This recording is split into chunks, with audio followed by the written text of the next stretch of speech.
Now, the Korean media has been destroying him. We have a translated interview, but there have been several mainstream. We're talking like if ABC or CNN or Fox or whatever in the US did a piece on Somali. This is big stuff. These are not small channels in Korea. These are big channels, mainstream media. They have been destroying him. They've been covering him, and they've been covering us. Yes, ladies and gentlemen, they have been watching our channel and covering us as we get this information out there. And it has been absolutely glorious to see them getting good information from a good source. We're going to go to the Korean media stuff first. I want to show you this real quick. They understand the Korean strategy. The Korean strategy is to bleed him dry, to take his money and just make sure that he does not make a dime, and that he is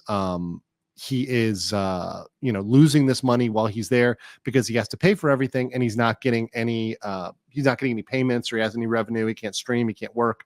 So they understand that. And in this broadcast, this is a broadcast that was by SBS Media, which has 4.8 million subscribers. Let me pull this up here for you guys. This is a very big news outlet in Korea.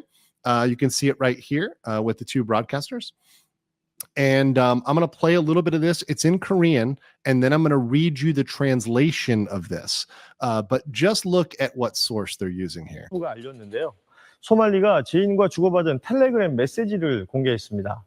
해당 메시지에는 페이팔 기부 계정과 함께 후원 요청이 담겨 있습니다. 소말리의 지인은 변호사 비용이 부담스러워서 기부를 부탁한다고 밝혔는데요. 현재 출국 금지 상태인 소말리는 한국에서 일도 할 수 없다며 지인인 자신이 도와주지 않는다면 굶어 죽을 것이다라고 덧붙였습니다.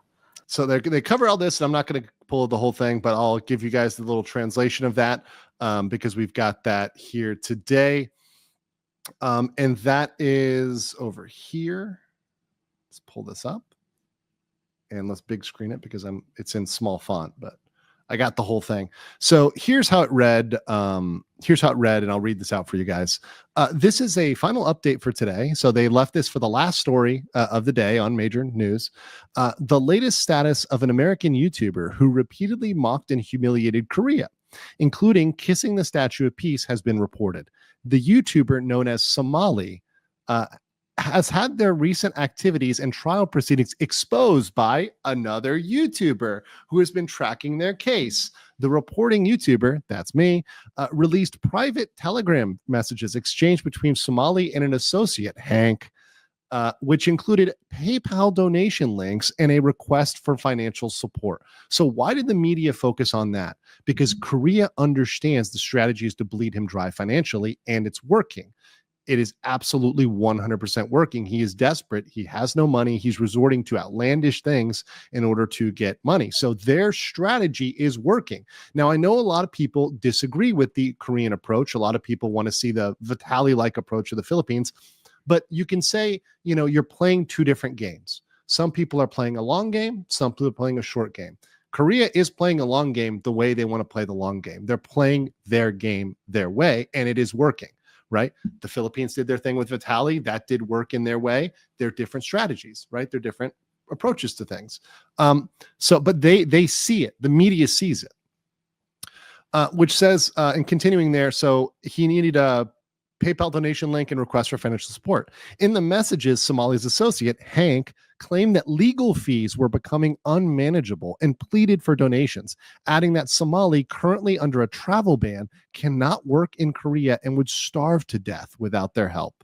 Last October, Somali was indicted for disrupting operations at a convenience store in Mapo in Seoul by blasting loud music and spilling cup noodle water on tables. Somali also sparked outrage by kissing the Statue of Peace and repeatedly hurling racial slurs and harassment at citizens. Note that word, harassment.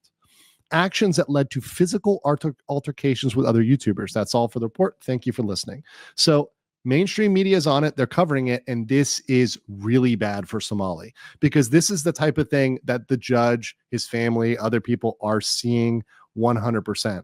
And that is not going to go well for him. In addition, Somali has openly threatened news channels. And let me pull this up right here. This is a huge mistake to come after news channels and say they are going to attack news channels. So let's listen into Hank and Johnny talking about essentially what sounds like trespassing and harassing reporters. JBC. The JBC news building is not even open. Who's the news that was talking about it? JTBC. So you want to go? You down to go to the headquarters? Yes, and Live. and like demand an interview. That's a good content live. Actually demand an interview. Me and Hank go to the Korean news channel that has been talking the most about us, and we show up to their headquarters live and on YouTube, live on this channel and Hank's channel, and we tell these we want to interview now, and we're not leaving till you call the police. Now. And then the next stream in Xi'an. I'm going. Okay, let's stop with. Okay, he says something crazy after this. So let me address the first part, right? Okay, so they're going to call the police pretty quickly. Like, they're not going to wait to call the police. They're going to call the police pretty quickly when Somali shows up. They also have security, right? So, like, main headquarters of a news building has security. He's not just going to be able to walk up to the reporter's desk and start yelling at them. They're going to have security. You probably won't even be able to get off the ground floor and get up to their main office. They'll probably be stuck on the ground floor and not be able to get anywhere. So they can try that. That will not work out well for them. Let's put it that way. That will not work out well for them. By the way, there are multiple outlets that are covering this now. So they're talking about one specific outlet, I believe JTC, but I just showed you another outlet that was covering this as well. So there are multiple. And then there was a third as well that covered it. And this is one that my good friend, Dr. Ulrich, you guys are very familiar with Dr. Ulrich. He came over and forwarded me a video from, let's see, which one was that? From MBM Network, which trolled him as well for not having any money. So there's now two networks, major networks, that have said that he is broke as a joke, and they're pretty much making fun of it. They're like laughing at his demise because it is absolutely hilarious that he thought he could screw around and would have no consequences.